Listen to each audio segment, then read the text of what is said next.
Hey, oh, wow, that came up quickly. Good evening. Another Wednesday night of magic with the Open Mic Magic Show. Welcome along, those of the lovely people in our Zoom gallery over there, and you fabulous supporters who watch us on Facebook, and the people that come in on Twitter every now and again as well. Not Twitter, Twitch. God, yeah, so I'll edit it out in post, Tommy. Right, so welcome along. So we're going to get straight on with the show. Enough of my witchery. And you and me both. yeah. Over to one of our performers who's actually not here in person. He's only here virtually via a video today. Some call him a northerner, but he says it's not north, it's sort of north-ish. So, Roy Stone, welcome it up.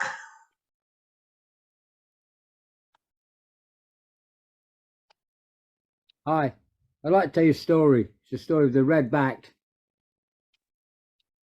King of Clubs. Now, the King of Clubs said, I'm fed up of being the king.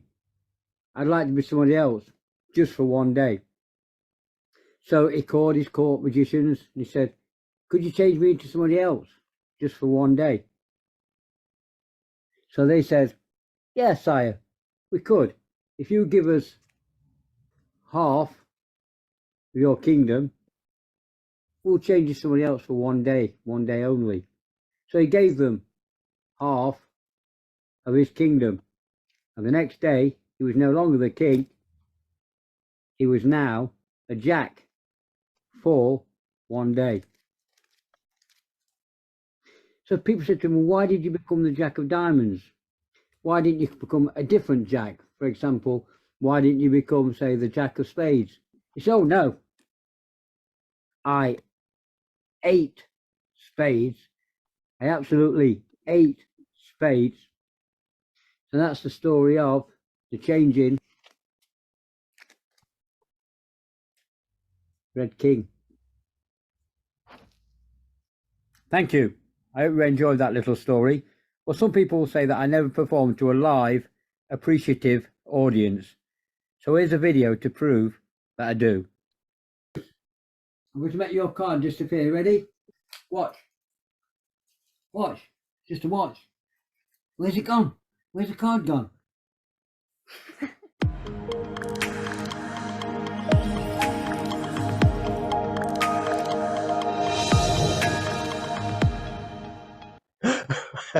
Thank you, Roy.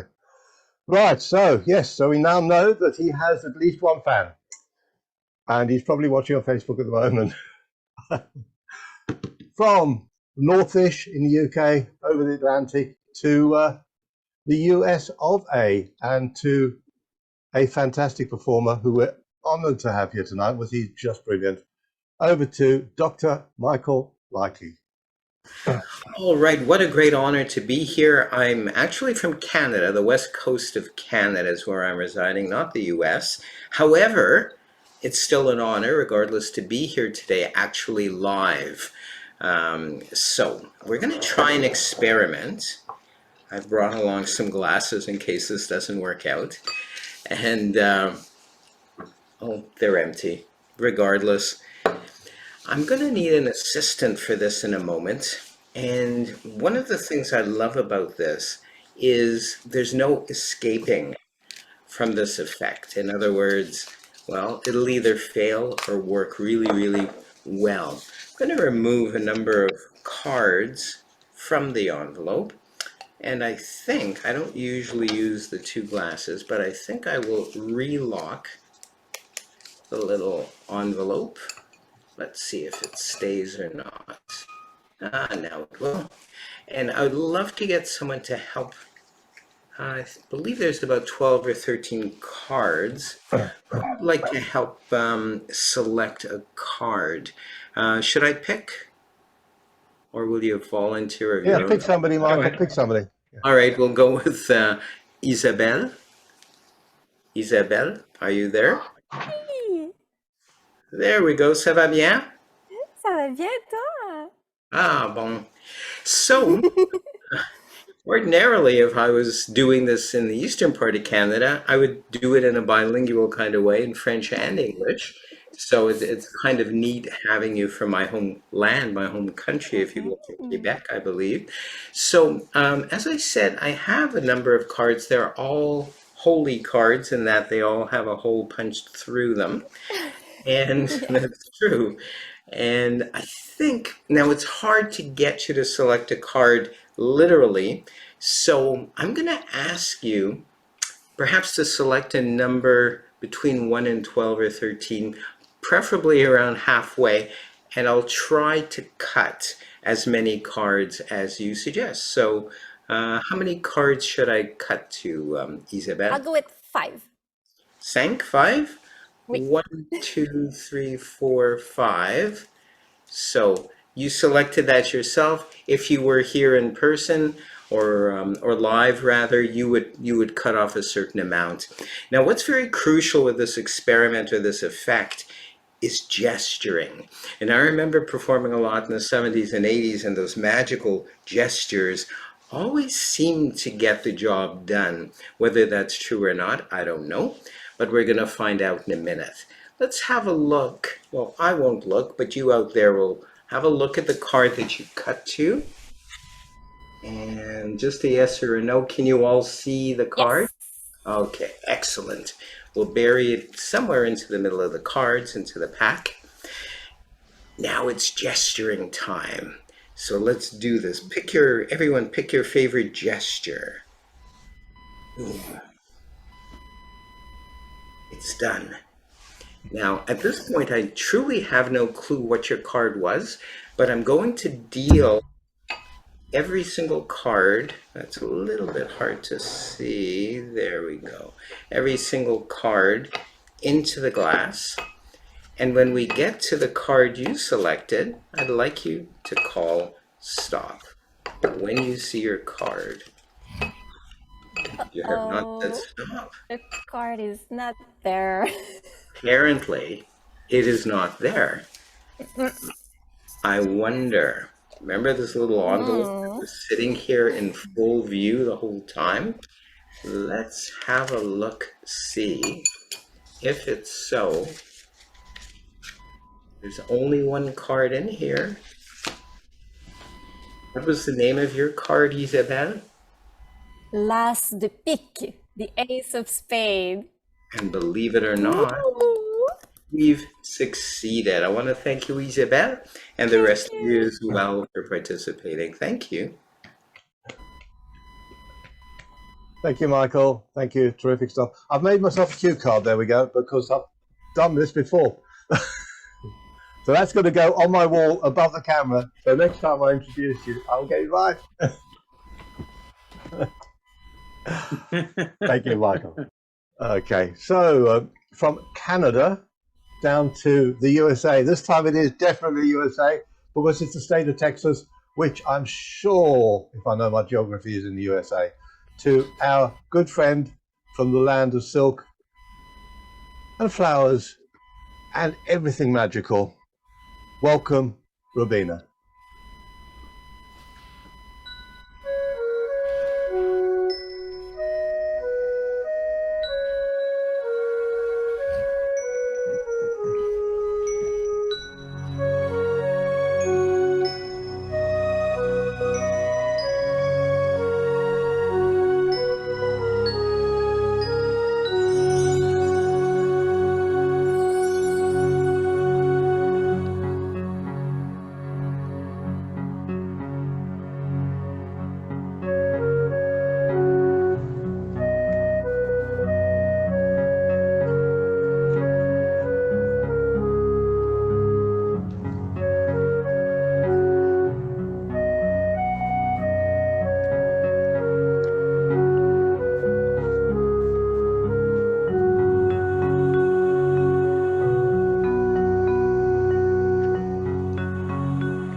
Thank you, Robin.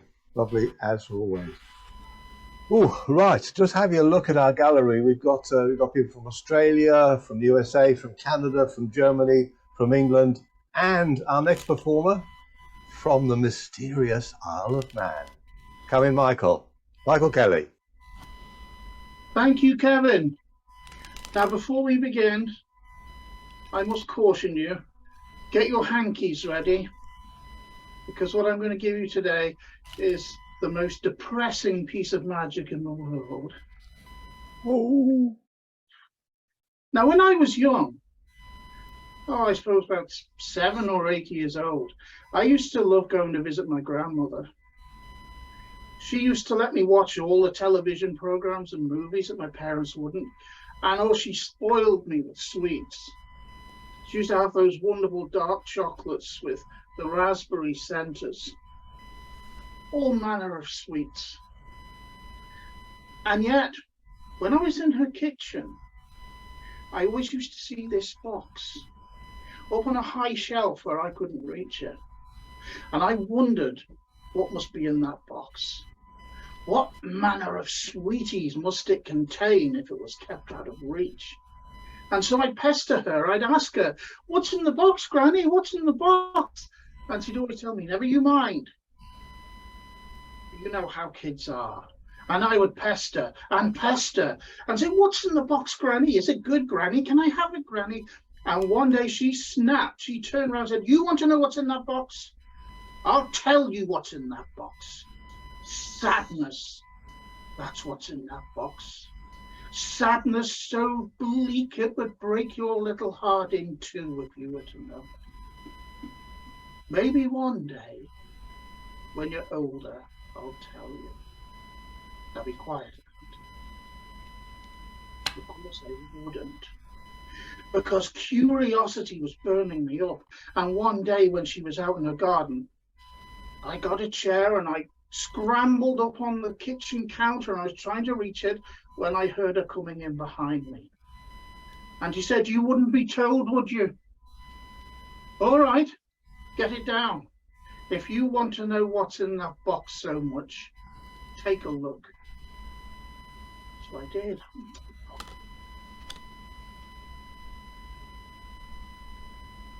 And it wasn't sweets. It wasn't sweets.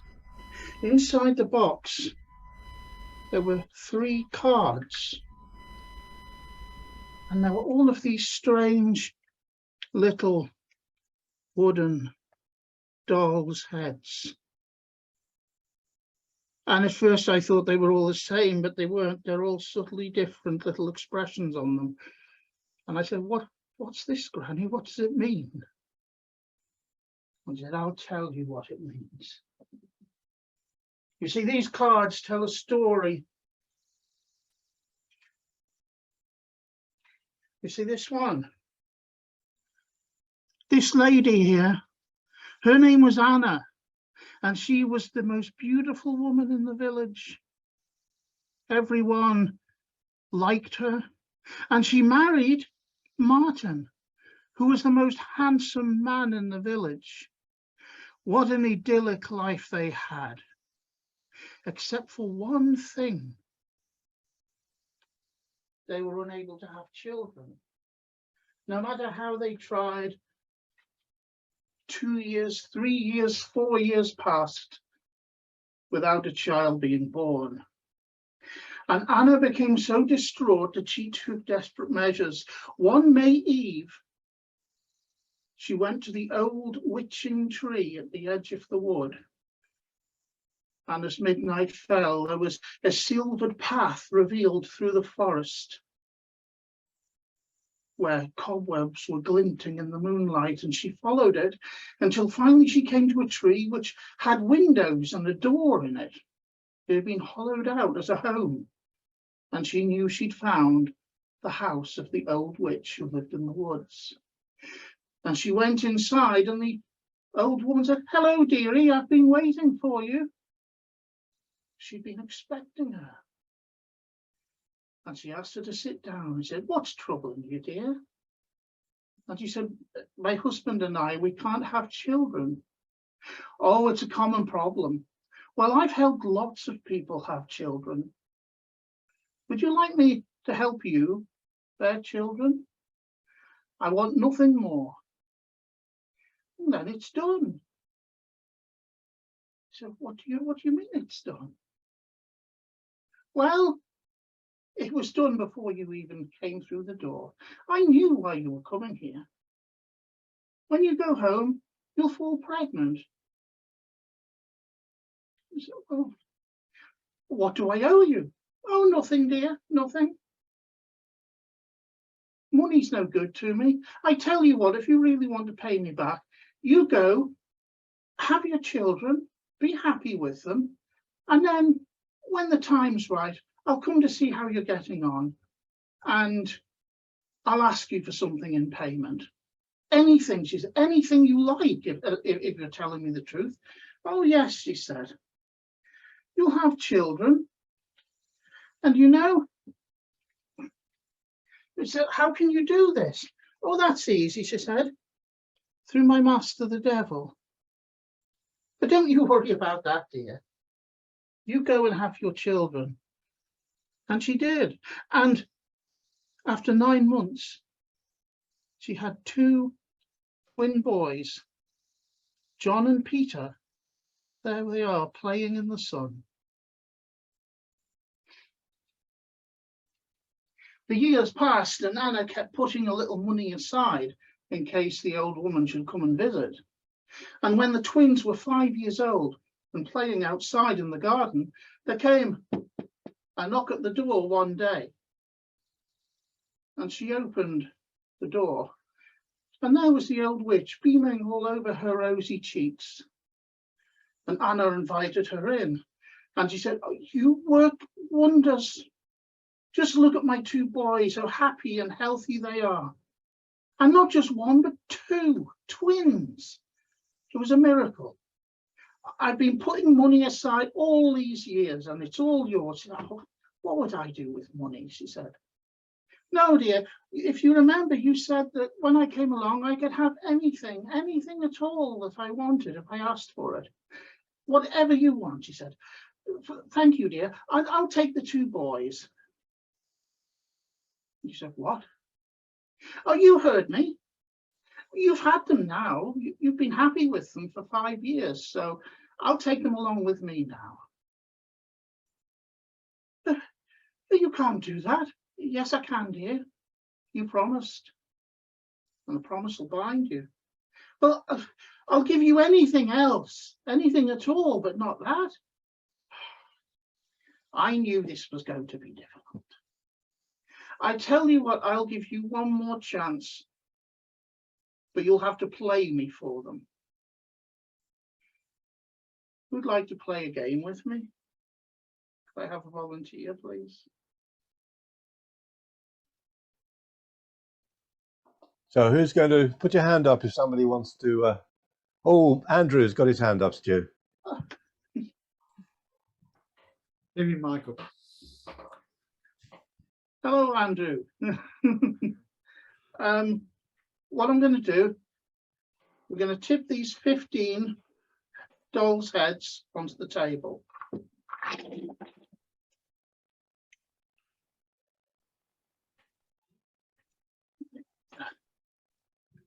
That's back in there. Now then, the old lady said, 15 dolls' heads. Each one of these, you know, is a souvenir of one of the children who's come with me in the past when the time for payment came. And in here, in my bag,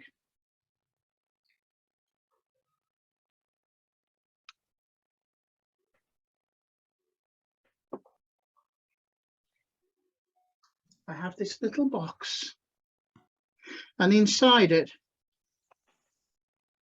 is another head. This one is a devil's head. So we're going to play a game now. We're going to take turns to pick up the dolls' heads and count them into the bag. And on each turn, you can put 1, 2, 3, or 4 heads into the bag.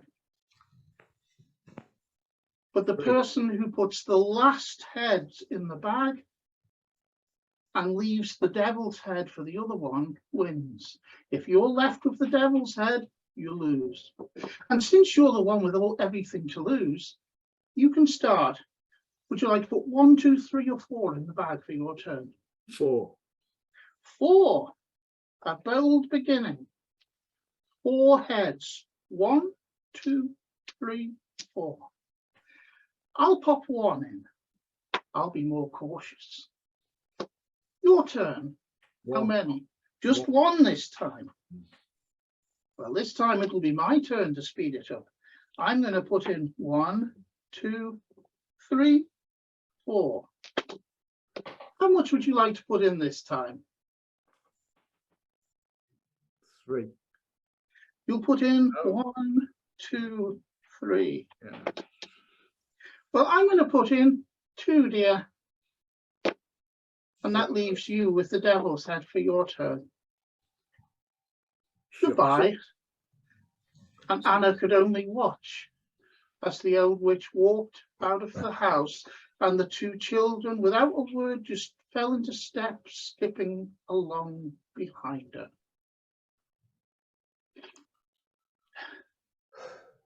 Well, Martin came home from work that evening, and the house was empty. There was no sign of Anna or the children anywhere. And he and the rest of the villagers went looking. They never did find the children.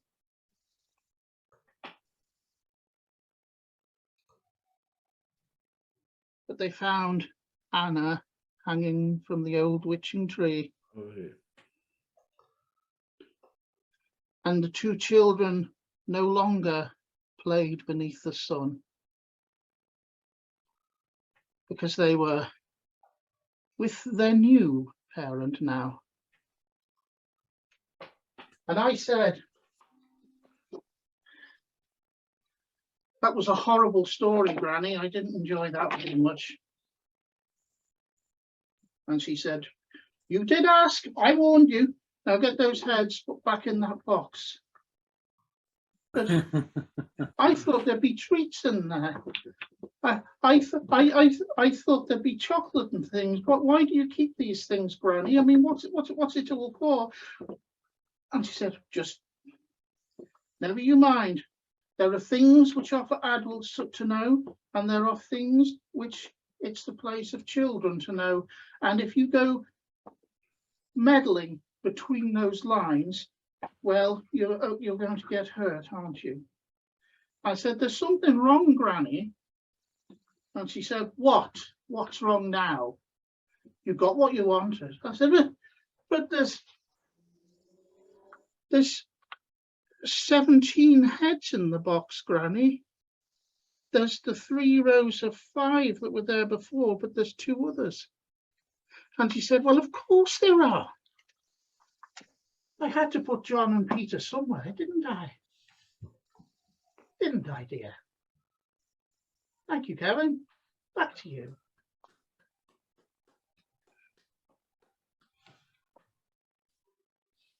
Oh my! Oh, sorry. I've just Oh, bewitched. my. Phew. So, I know somewhere I will not be visiting. Thank you, Michael. Fabulous. Okay, it's time for another video. This time from back in the USA and down to Texas, and to Robina's husband, who is David, and who's profoundly deaf and does a lot for the deaf community and deaf magic in general. And he sent us this fantastic video.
Wow, absolutely terrific.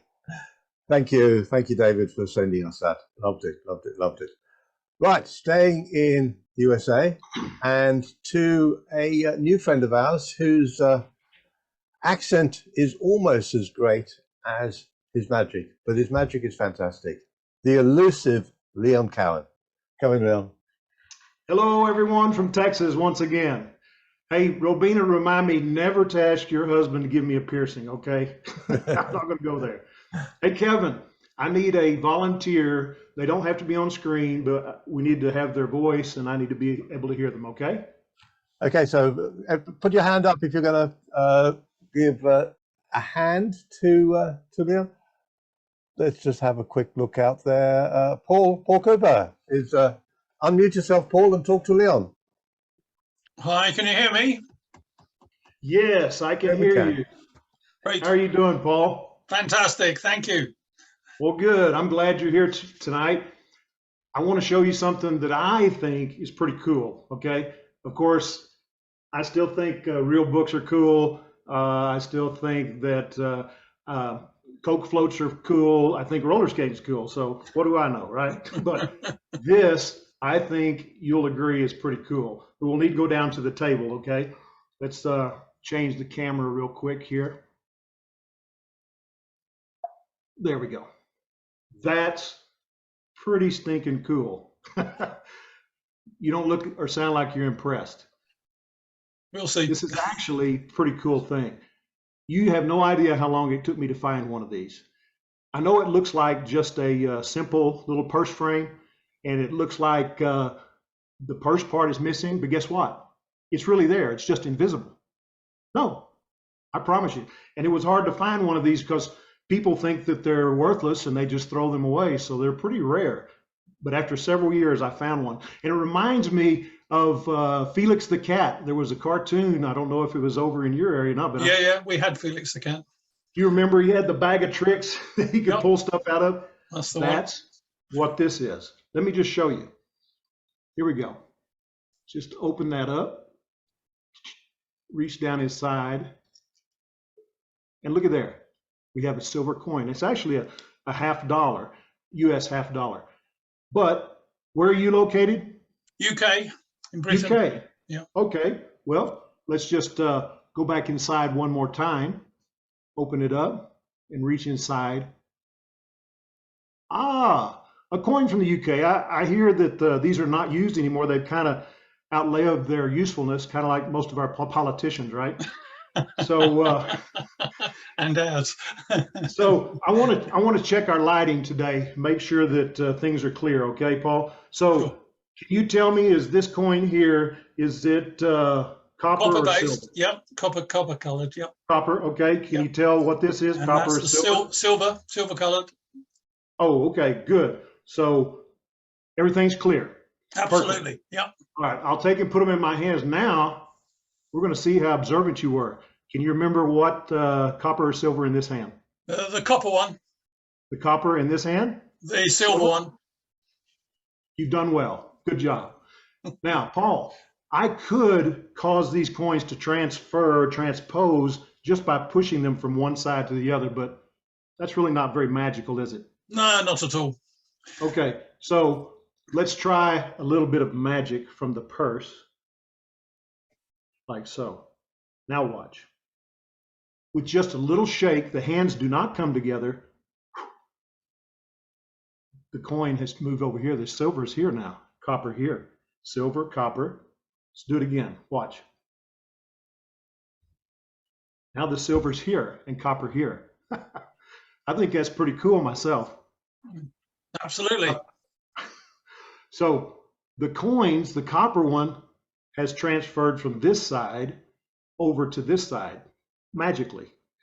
And the silver coin, which was over here, has now moved over here. Now, again, like two ships passing in the night, I could physically place the copper coin here, and I could take the silver and put here, but again, not very magical.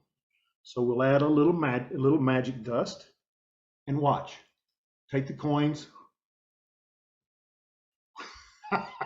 I tell you what, I think this is so cool. Sometimes I just sit there all day and just do this. It just, I don't know, I just get a kick out of it with the coins going back and forth. Now, Paul, if you were here, I would, at this point, I'd have you hold your hand out like so, and I would take and put both coins squarely into your hand, right? I'd have you close your hand and turn it over. Now, if you were here, you could feel both coins are there. You could actually hear them, but you're a good distance away and it's on camera, so I'll show you that they are still there, both coins, right? Yep. All right. Which do you prefer, Paul, the silver or the copper? Silver. The silver. Okay, well, we'll take the silver and put it on top of the hand like so. Now, before the coins just passed through air, but there's going to be something interesting happen here. Watch, just a little bit of magic. 1, 2, 3. It's done. The copper coin has passed through the hand. Pretty cool, right? Absolutely. Very nice. Oh, you would probably, if you were here, you would want to see what's still in your hand. Sure. Absolutely. Of course, it's the silver coin has passed, just like that. I think it was very interesting that you were able to follow all of that, you know, being long distance, because I was looking at the coins, and to me, I don't know, sitting here and looking on my screen, they looked rather small, but they don't look small on the screen here? Well, Relatively? small, yes.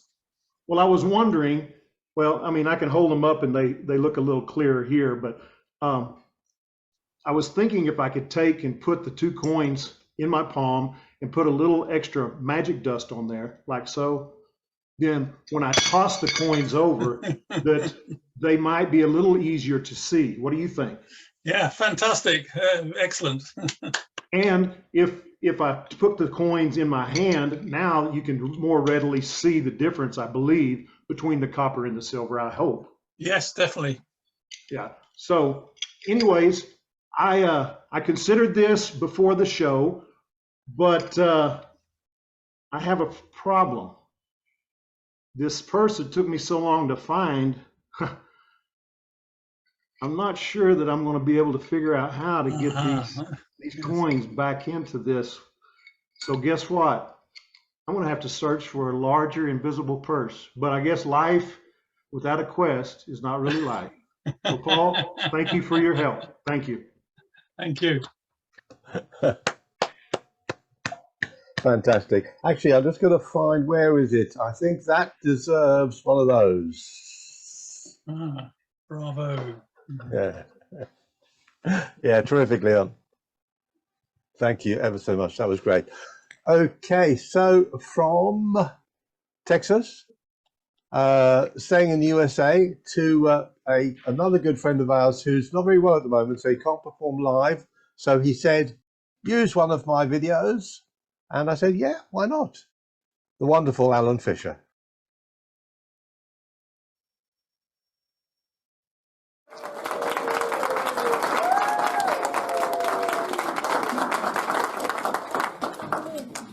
Much better. Greetings all, welcome to the library. I just woke up 3 folks in the back. I have for you today a number of amazing feats of magic, things you're not going to see anyplace else because no one else is dumb enough to do them. But today I offer you the mysteries, the marvels of the world, the ages will be performed here in front of you. David Williams, our first performer, had music during his act. Our final closing act today is Dr. Gary Finkel. Gary has wonderful music throughout his act. I'm cheap, I have none. Hum along if you'd like. We start with one of the most amazing pieces of magic that I have in my repertoire. This is known as the acrobatic scarfs. This comes all the way from India, the mystical, magical land. Observe. There are 2 yellows and a red. The red is on my right, your left. That is our acrobatic scarf. The red scarf shall jump from this side of the pole over to this side of the pole. It is amazing. It will happen when we place it in total darkness. Now, I don't want to have to fool with the lights. But we can trick it. Trick it into believing that it's dark by passing it quickly behind my back. Watch as it is on your left. 1, 2. Thank you! Thank you!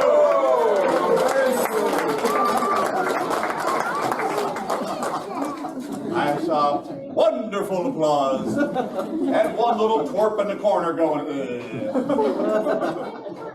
All right. Just for that gentleman there, in his diminutive style, I shall do something that is rarely ever done in the Western Hemisphere. I shall make the red silk, the red scarf, forgive me, go back to the other side of the pole. Yes, I realize that seems impossible. But watch. Thank you. Thank you. Thank you. Thank you. Thank you. Folks,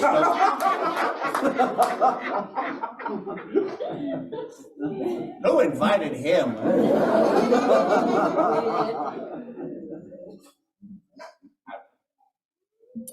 Tried to be entertaining, especially magical. I had the red scarf on the right, my right, your left. Put it all the way over to the other side of the pole. Beyond belief, I took it and put it all the way back. No one seems to be very happy with my show. What? You're happy with my show? Thank you. I like you so much. I like her so much. You'll get your $5 later.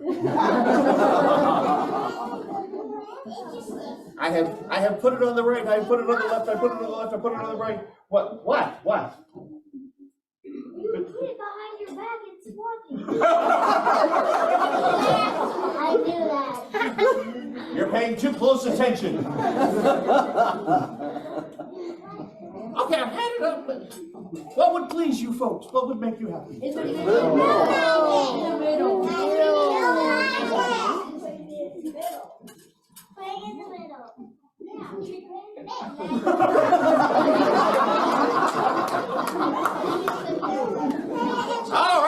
All right. Hang on, I didn't fly all the way halfway around the world to not be able to put it in the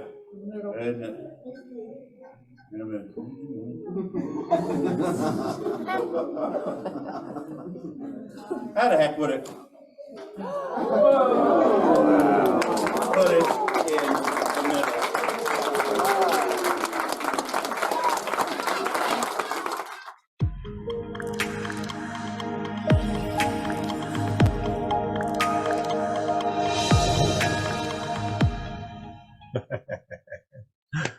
Fabulous. Thank you, Alan. And we should wish him well and hope he'll be back with us live and in person very, very soon. Okay, staying, well, we're UK centric, sorry, USA centric today. A lot of acts from that side of the pond. So staying in the USA and moving over to New York, our next performer, the man who is a fantastic mentalist and good friend, Tommy Burnett. Thank you, Kevin. New York, so nice, they named it twice. There you go. All right. So, something like that, anyway. Something like that. It's good to be here this evening, and thank you again for having me. I love performing on this show. There are so many good performers, and you still let me perform, and I really appreciate that. Okay, so I would like a volunteer. Let's see. Oh, Jill, the lovely Jill. Hello, Jill. How are you, my love? Yay, the Jill Show. Yay. Good to see you. How are you? I'm fine, thank you. It's been a lovely day here. Yeah, it's been pretty nice here too. So all on the warm side. I forget what we see. It is now 32 Celsius. So is that warm? 32 Celsius? It's warmer than it is here. Is it? Too warm for me. That would be too warm for me. Yeah. It's pretty warm. Luckily I have AC and that's air conditioning for anyone who doesn't know what AC means. But I thought it was half a band. Yeah, it is. Yeah, very good, Kevin. Half a band's better than no band at all. There you go. Kevin, if I wanted your help, I asked for it. No, Jill, how much do you know about alchemy? Oh, turning base metal to gold. Okay, yeah, that's the common idea, and I would have to say that you are correct as far as that idea goes, but there's actually more to it. That the magicians of yore, if you will,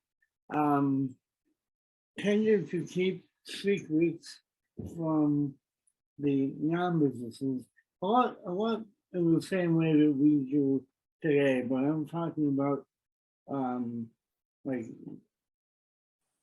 magic, like alchemy, and alchemy is considered a pseudoscience now, but that's because there's a big misconception about true alchemy, which is not so much about taking a base metal and turning it into gold, but if you look at it more as taking yourself as a base metal and transforming yourself into gold or a better version of yourself, if that makes any sense.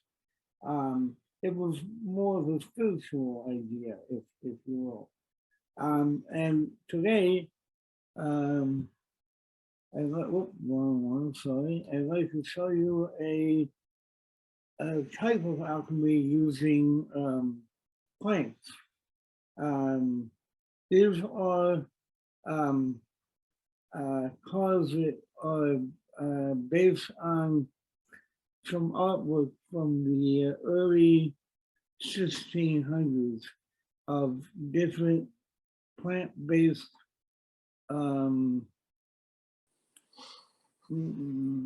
minerals, I guess you would say, that were used in healing circles, medicine, and like there are, I believe, 10 different plants here.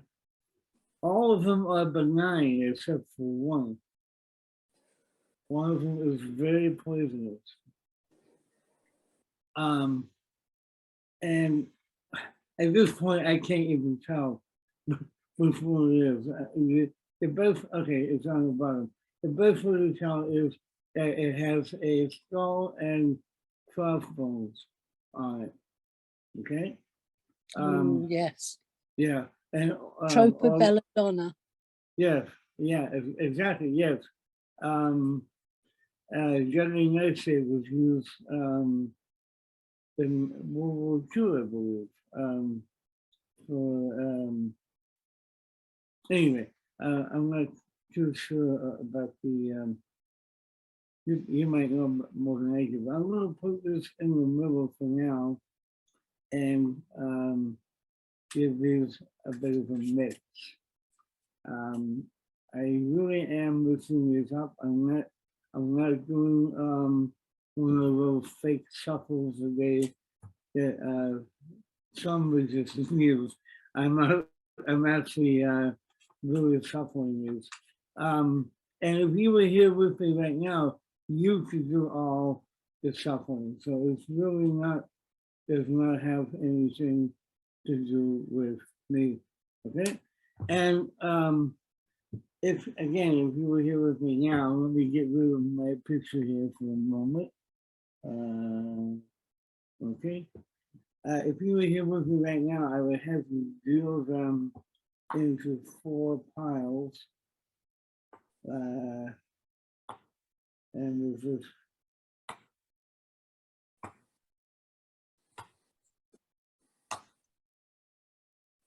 What pile would you want me to put the last card in? Number 1, number 2, number 3, or number 4? Number 4. Number 4, okay. Now, the reason why I asked you that is because these have 2 cards each, and by adding 1 more, you now have 3 in this pile here. So let's take a look at these first, because the idea here, and I probably should have explained this, is that back in the day, they would try and remove poison from plants to make give them healing qualities. And so these 2 are good. These 2 are good. And good. These 2 are good as well, which means that one of these 3 here are poison. And it's your job to help me weed out the poison, so to speak. Okay. So if you were here with me right now, which one of these would you want to pick up and and hand to me. Number Am I one, trying number to two. find the poison one? Yeah, well, we're going to eliminate down to the poison. So try and find one that isn't poisonous. The middle one. The middle The one. middle Okay. one. Okay, so it's good. You did really well. That's good. So we'll get rid of that one as well. So one of these is the poison one. So this time I'm going to ask you if you were here, if you had both of these in your hand, which one of them would you hand to me? The darker one or the lighter one? The lighter one. The lighter one. You would hand that to me, okay? And that's a good thing because that is also one of the non-poisonous plants, and you left behind the only poison plant. You did really, really well. Sorry, wrong one. Thank you for your help. I really appreciate that. And A really useful drug is extracted from it. yes, it is. Yes, it is. Atropine. Yes, absolutely. Absolutely. In fact, a lot of good drugs are derived from many of these. So that's absolutely right. Thank you so much, Joe. Thank you for your help. And, Thank you. I'd like to do one more with someone else if I could. Of course. Thank you. Thank you. Let's see. I would love to use Isabel, but she's seen it before, and I I'd rather do it with somebody who hasn't seen it before. How about Martin Duffy? Can I get Martin Duffy on stage? Hello, Tommy. With me. Hello, Martin. How are you, my friend? I'm living the dream. You are. I've seen the places you've been performing at. It's really, really great. I'm happy for you. So I was joking before. I said that I found this box in the woods behind me, but actually I I got it from a little curio shop here in New York, and I had to buy it as is, and I didn't quite understand what that meant, as is, but it had a little tag on it, so as is. I'm looking at it, and it, you know, it's not broken, but there are no holes or anything, right? But okay, so I paid like, I guess the equivalent of about 50 quid maybe for this. So, and inside was a deck of cards and something else wrapped up in a cloth that will come to in a moment. I'll put that to one side just so you can barely see it right here, okay? And I found it very interesting because these are stories by Edgar Allan Poe.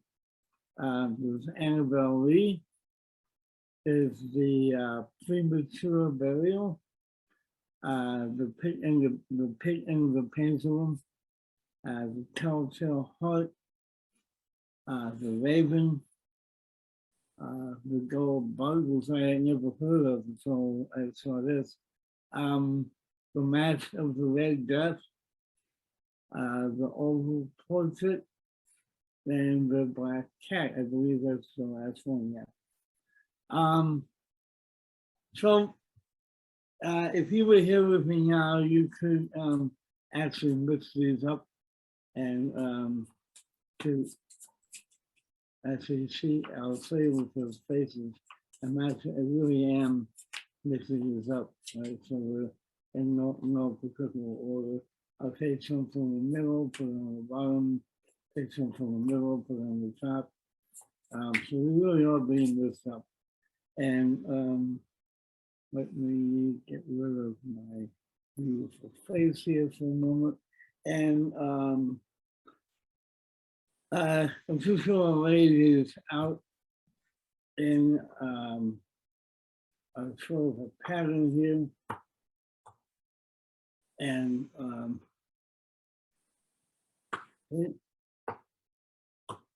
little bit. No, it's not working. Okay, never mind. Oh, wait a minute. Yeah, okay, that'll work. There we go. Okay, so we have all 9 here. If you were here with me right now, I would have you turn the corner cards face up so you can see some of them face up and some of them face down. And then I would ask you if you wanted to fold the cards in on themselves, meaning that you can take a whole column and fold it over, or a whole row and fold it over this way or this way, and so on and so on. Would you like to fold in a column or a row? The top row to me, which is the gold bug row down. This one, oh, so this one down? This way or this way? The row, across. Okay, Yeah. okay, the row, right. So our fold goes in, down, like that, okay? Okay. And then would you like to fold a column or the last row up? The black cat column over. This one, yeah, this way. Over, yeah, that's it. Okay, good. And then again, you can do either this way down or this way up, or this way or The bottom row to me, which is the one with the red, yeah, up. up. Okay, good. Yeah. And finally, right on left or left on right. Right on left. Right on left, like that. Okay, great. And I want you to see, let me cut these a little bit. I want you to see that there is, let's see how many are facing up. Oh, okay, interesting. It looks like there's only one facing up. All the other ones are facing down. You could have had any one of these, but the only one face up happens to be the raven, which is interesting because the raven happens to be my favorite of all Edgar Allan Poe stories. Thank you. Oh, okay, yeah, obviously that's not good enough. I get that. I get that. I believe you, Tommy, but you need to prove it. Well, remember I said there was something in the box covered up in a black cloth. Yeah. And I actually found this in the woods not too long ago. Inside the black cloth is actually a genuine raven skull. Brilliant. Ooh. Yes. Excellent. Thank you, sir. And let me bring myself back up here. There we go. Yes. This is a really beautiful. That's beautiful. Yeah. But anyway, thank you, Morgan. Thank you for your help. And Thank you. Back to Kevin. Stu, can you keep Tommy there? And What did I do? I didn't do anything. yeah, no, I just wanted to say thank you. And after, I don't know, you probably want to do it in the after show when it's just magicians. Yeah. Talk about your special event coming up this Sunday. Yeah, okay, we'll leave it for there. Yeah. Okay. Thank you. Cheers, Tommy. Yeah. Okay. Thanks, Tommy Burnett from New York, New York. Right, finally, just down to me to finish the toe up. The clo? What the hell is a clo?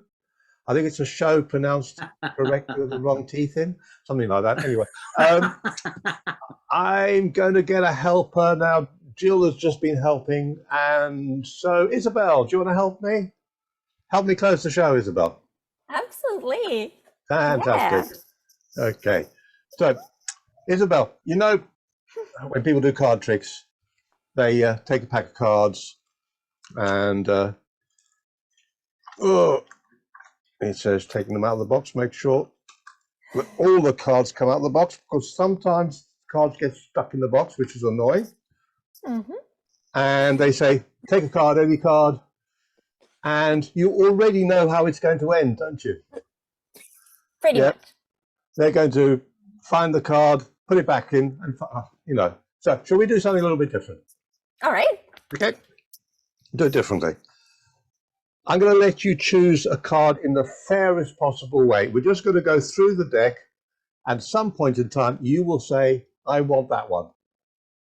Okay. And then we'll choose a color to sign it with, either blue or black, just to add some variety. Now, it's probably best if you choose a spot card rather than a picture card, because the picture cards, just wherever we're going to write on them, there's not much room. And also, I've done this a few times, so some of the spot cards already have signatures on. But if you want to choose that, we can scribble that name out and put Isabel on it, or whatever you like. All right. So here we go, Isabel. I'm just going to go through slowly, and you just choose one you like the look of. Oh yeah, that one. Which one? The one before. The 6. My favorite one. Yes. 6 of spades. Oh. Yeah. You particularly like the 6 of spades for some reason? Yes. Any reason? You just like it. Well, you know, 6, number of the beast, stuff like that. So, Isabel, 6 of spades. I'm going to put it really fairly on the top there, so it's got no edges protruding or anything. And then we're going to write something here on it, and you tell me, do we write it in black or in blue? Black. We'll write it in black. And what would you like written on it? My name. Your name. Can I put Izzy? Yes, you can put Izzy. No, I'll put Isabel. Isabelle. Yeah. Just like that. That is like that. Yes. And we're going to lose that card in the deck. Now it's face up. The deck is face down. So if I take about half the cards, about there, okay, and bury it in the pack, and again, square it all up and turn it over, do you think you would be able to find your card? Well, it should be the one face down. Oh, but... yes. No, so we'll just be very fair here. So we'll just go through, and there should be one face down card. So there we go. We have a face down card, and there are no other face down cards. So we will take the face down card and pin him here. Okay. Now, Isabel, do you want to guess my favorite card? Have a guess, just off the top of your head. 10 of hearts. Well, one day that'll work. No, it's this. I'll give you another clue. Motorhead. What? Motorhead. Motorhead. Oh boy. It's the Ace of Spades. It's the Ace of Spades. Oh, okay. Sorry. So we'll just go through and find my favorite Ace of Clubs.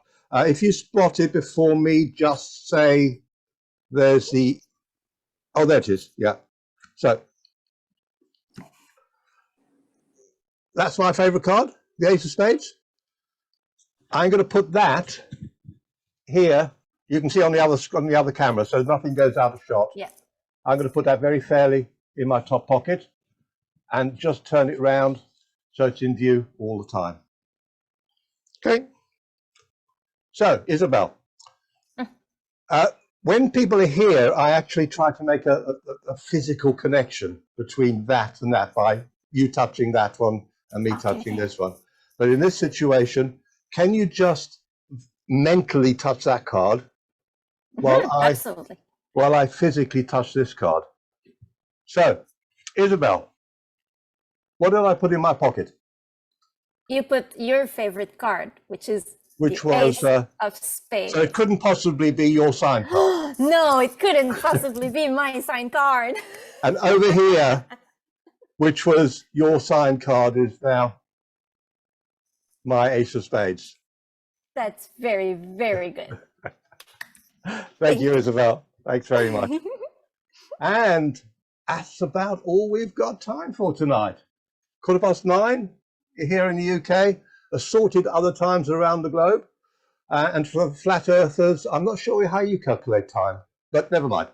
So thank you very much to Roy Stone on video, Dr. Michael Likey from Canada, which I will never get that wrong again, Robina from Texas, Michael Kelly from the Isle of Man, David Pierce back from Texas again, Illusive Leon also from Texas. We had a Texas night tonight.